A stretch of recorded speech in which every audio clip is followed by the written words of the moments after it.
ሰላም ሰላም ክቡራት ተኸታተልተይ ከመይ ቀኒኹም ሰላም ድኹም ኣነ ሰላም እግዚኣብሔር ይመስገን ከምቲ ኣነ ሰላም ዘለኹዎ ንስኻትኩም ሰላም ክትኮኑ ንኹሉ ግዜ ትምኒተ እዩ ሓድሽቲ ዝኾንኩም ሸር ላይክ ሳብስክራይብ ብምግባር ቤተሰብ ኩኑ ኩለኩም ይፈቱ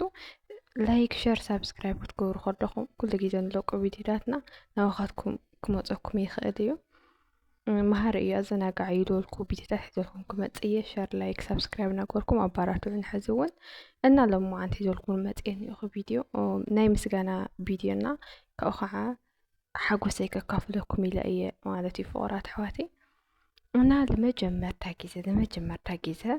ዩትዩበይ ቅርሺ ከፊልኒ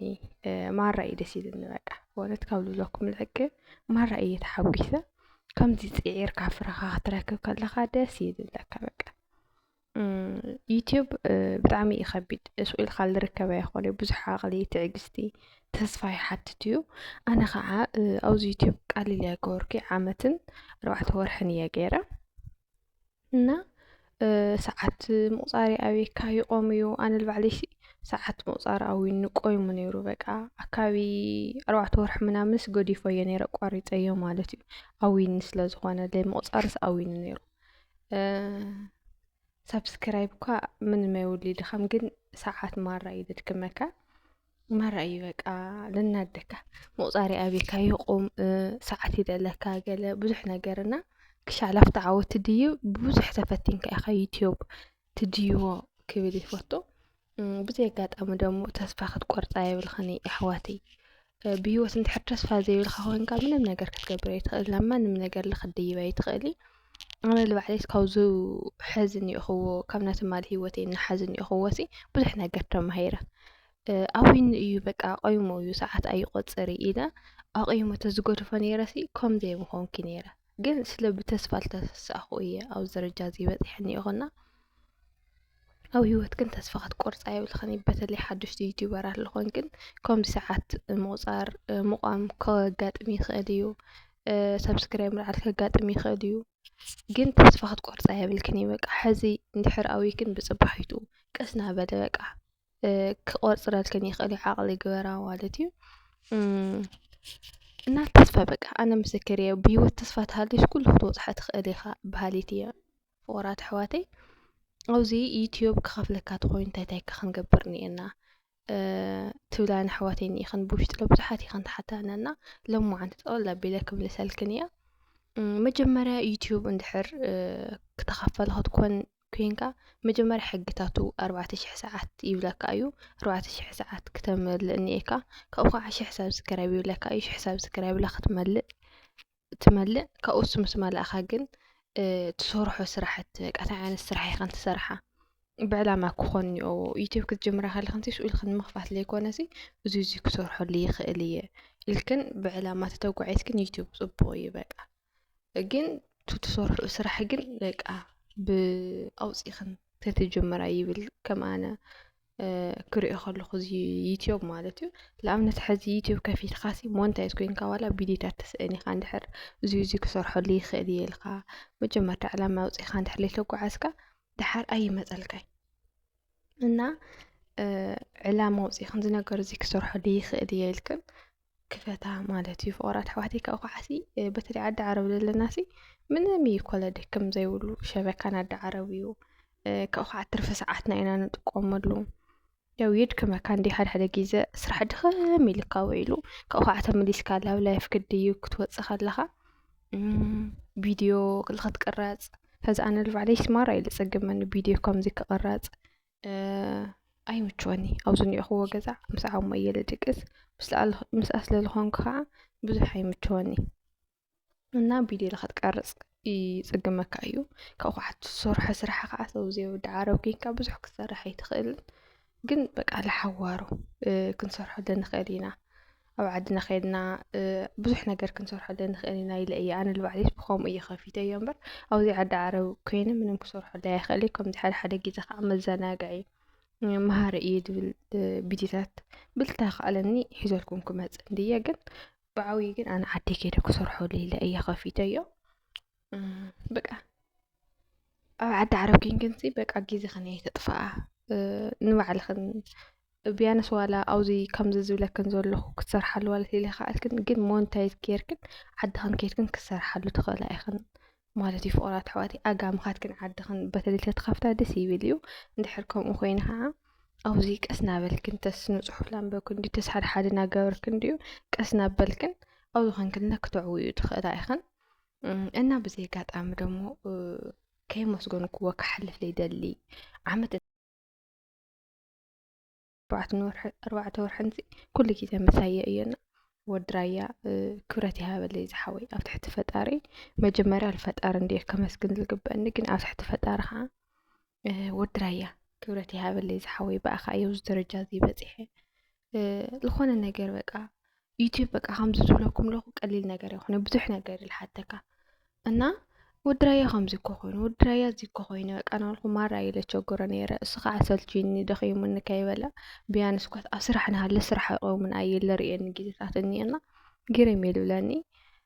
በቃ ምንም ክብለካ ይኽእል ግን ፈጣሪ ውዕለትካ ይኽፈልካ ማለት እዩ ዝሓወይ ካብ ልበይ እየ ለመስግን በቃ ከምዚ ተኸፋሊት ክኾን ካብኡ ከዓ ተስፋ ንሃበ እዚ ተሰርሐኸ ከምዚ ተገበርክኸ ናበለ ኣብዚ ደረጃ እዚ ንክበፅሕ ዝገበረ ንሱ እዩ በቃ ትሕቲ ፈጣሪ ብዙሓት ኣሕዋተይ ለኒ ኢኸን እንድኸን ብብዙሕ ነገር ኣይዞኺ ተስፋ ይትቁረፂ ከምዚ ክንገብረሉ ኢና ገለ ናበልክን ተስፋ ተባኒ ግን ብፍልይ ዝበለየ እምበር ብኣኻትኩም እየ ኣብዚ ደረጃ እዚ በፂሐ እኒአኹ ክቡራት ኣሕዋተይ ኣነ ናተይስ ምንም ነገር ዝገበርክዎ ነገር የለይ እስኻትኩም ስለ ቪድዮ ትርእይለይ ካብኡ ከዓ ሰብስክራይብ ስለትገብሩለይ ኢኹም ከምዚ ክኽፈል በቂያ እምበር ኣነስ ምንም ነገር ዝገበርክዎ ነገር የለይ እና ከምዚ ተኻፋሊ ክትኮን ግን ከምዚ ዝብለኩም ለኹ 4,000 ሰዓት ምስ መልኣኻ ሰብስክራይብ ምስ መልኣኻ ካብኡ $10 ምላእ ይብለካ ካብዚ $10 ትመልኦ ማለት እዩ $10 ምስ መልኣኻ ግን ካብኡ $7 ሙላእ ይብለካ እንድዩ $7 ግን ናብ ባንኪ ይለኣትለብ ንባዕልኻ ቡክ ማለት እዩ ካብኡ ዝሓር ግን ዋናው ነገር ኣብ ቪድዮ እዩ በቃ ቪድዮ ጥዑይ ቪድዮ ክኾን እኒኦ በቃ ሰብ ዝስሕብ ቪድዮ እንድሕር ሰሪሕኩም ዋላ 1000 ሰብስክራይብ ሒዝኩም ዋላ 1500 ከዛ ኣነ ልባዕለይስ ገና እየ 2000 ገለ እየ እኒአኹ ግን ዋላ 1000 ሰብስክራይብ ሒዝካ ደስ ክትክፈል ትኽእል ኢኻ ዋናው ነገር እቲ ቪድዮ ክረአ እኒኦ ክሻዕ መጨረሻ ሰብ ክሪኦልኩም እኒኦ እንድሕር ከብል ኮይኑ ማለት እዩ እንድሕር ክቆፅረልኩም ኮይኑ ዶላር ቪድዮ ክረአ እኒኦ ክሻዕ መጨረሻ ካብኡ ከዓ ቪው ክረአ እኒኦ ላይክ ክረአ እኒኦ እንድሕር ከምኡ ዘይኮነ ግን ኣይቆፅር ዋላ ዶላር ይኹን ዋላ ሰዓት ለምንም ኣይቆፅረልካ ማለት ኢና ብዘይ ኣጋጣሚ ፍቑራት ኣሕዋተይ ከህዝለ ከተተዋውዑኒ ኣይዞኺ በርትዕ ክትብሉኒ ኣብ ዓብዪ ደረጃ ንክበፅሕ ከዓ ናይካትኩም ሓገዝ የድልየኒ እየና ህዝለ ሸር ላይክ ሰብስክራይብ እናገበርኩም ኣባራትዑኒ ኢኹም ኩለኩም ይፈቱ ፍቑራት ኣሕዋተይ እና ዩቲዩብ በቃ ሓሪፍ ስራሕ እዩ ብትኽክል ኣነ ከምዚ ዝለሕለፍክዎ ግዜታተይ ስማራ እዩ ዝሕዝነኒ በቃ ኣብ ቲክቶክ ኣብ ፌስቡክ ኣብ ግዛዕ እየ ልሕልፎ ነይረ ቀደም ግዜታተይስ ኣብ ከምዚ ኣብ ሶሻል ሚድያ ሲኾንክ ልሕልፎ ነይረና ንምንታይ እየ ቀደም ምስለይ ምኸፈትኩ ነይረ እየ ልብል ሕዚ ማራ ኢለ ጣሕሰነና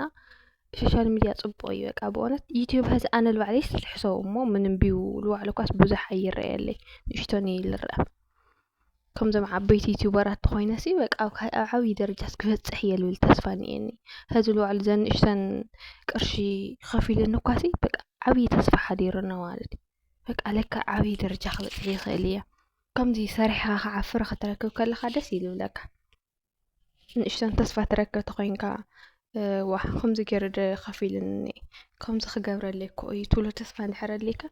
ላጎበዝካ ላጠንከርካ ኢኻ ትኸድ ኣነ ከዓ ካብዚ ልዕቅብ ጠንኪረ ኣብ ዓብዪ ደረጃ ከም ትርእዩኒ ከዓ ተስፋ ኣለኒ ከምዚ ክገብር ተኮይነ ግን ከምዛ ዝብለኩም ዘለኹ ናይካትኩም ሓገዝ ናይካትኩም ኩሉ ነገር እየድልየኒ እዩ ማለት እዩ ፍቑራት ኣሕዋተይ ኣባራትዑኒ ኢኹም ክብለኩም ይፈቱ እና ኩላትኩም ካብ ልበይ እየ ለመስግን በቃ ሎማዓንቲ ብምስጋና እየ መፅአ ምንም ክናገር ይኾንኩ መፅአ ከመስግነኩም እየ መፅአ ማለት እዩ ኩላትኩም ክቡራት ተኸታተልቲ ብኣኹም ስለዝኾንኩ ኣብዚ ደረጃ እዚ በፂሐ እኒአኹ ብማንም ኣይኮነን ኣነሲ ታሞ ሰሪሐ እየ ግን በቃ ከምዚ ሰብ ትኸስወሉ ካብ ሶሻል ሚድያ ልባዕሉሲ ዋላ ኣነስ ቅርሺ በእውነት ካብ ቅርሺ ልዕቅብሲ ብዙሓት ኣሕዋተይ እየ ከሲበሉ ክንደይ ለባማት ከምዚ ከም መዳኻል ወለደት ልካ ዓይነት ሰባት ኢኻ ትረክበሉ እዚ ሶሻል ሚድያ ስቕ ኢልካ ኣይኮነን እና ሶሻል ሚድያ ኣነ ካብ ቅርሺ ልዕቅብ ሰብ እየ ከስበሉ ማለት እዩ ክንደይ ኣሕዋተይ እየ ከስበሉ ኣጆኺ ተስፋ ኣይትቁረፅ ኣብዚ ኢሉ በዓልሲ ዓብዪ ነገር እዩ ናይ ከም ኣሕዋተይ ኮይኖም ለመኸሩኒ ኣብ ስደት ከምዚ በቃ ብእውነት ምትሕብባር ኣሎ ድዩ ኣብ ቲክቶክ ተኸይድካ ወይ ኣብ ፌስቡክ እኳ ይሕሽ እምበር ቲክቶክ ተኸይድካ መብዛሕትኡ ግዜ ስለ ፀርፊ እዩ ኣብ ዩቲዩብ ግን ሰላማዊ ሰብ እዩ መብዛሕትኡ ግዜ በቃ ብዕላማ ልጓዓዝ ሰብ ኢና ደስ ይልብለካ ከምዚ ሰብ ስለ ዝኸሰጉ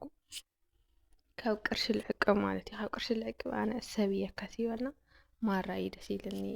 ክቡራት ኣሕዋተይ ውዕል ግን ከምዚ ከፊትና ባዕልና ለባዕልና ተንተሓጋገዝ ግን ደስ ይብል እዩ ማለት እዩ ለባዕልና በቃ ካብ ሰራሕተኛት ቀየረሉ ግዜ ምንታን ክመፀና ክንሰርሕ እኒአና